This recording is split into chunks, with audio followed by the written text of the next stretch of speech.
நீருக்கு 6 சிறப்புகளை கொடுப்பான். முதலாவது சிறப்பு மான் முபாரகா, மழை நீர், பரக்கத் பொருந்திய நீர். இரண்டாவது சிறப்பு வ அஹ்யைனா பிஹி பல்ததம் மைதா, செத்த ஊர்களை அதன் மூலமாக உயிராக ஆக்குவேன். மூன்றாவது லியுதஹிரகும் பிஹி, அந்த மலை தண்ணீரின் மூலமாக உங்களை பரிசுத்தப்படுத்துவேன்.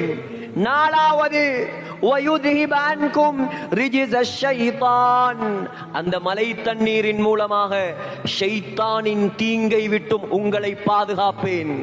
சுப்ஹானல்லாஹ், மலை தண்ணிக்குள்ள இவ்வளவு விஷயம் அறிந்திருக்கிறோமா? யோசித்து பார்த்திருக்கிறோமா மலை தண்ணிய? ஐந்தாவது வலியர்பித அலா குலூபிக்கும், மலை தண்ணீரை உபயோகியுங்கள், உங்களுடைய உள்ளங்களை நான் உறுதியாக மாற்றுவேன். யார் மலை தண்ணீரை உபயோகிக்கிறாரோ உள்ளங்கள் உறுதியாக மாறும்.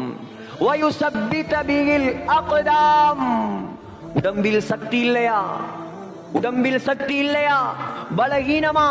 அல்லாஹ் சொல்கிறான் ஆறாவது சிறப்பு மலை தண்ணீரின் மூலமாக பாதங்களை நான் உறுதிப்படுத்துவேன். வானத்திலிருந்து இறக்கும் தண்ணீருக்கு உள்ள சக்தி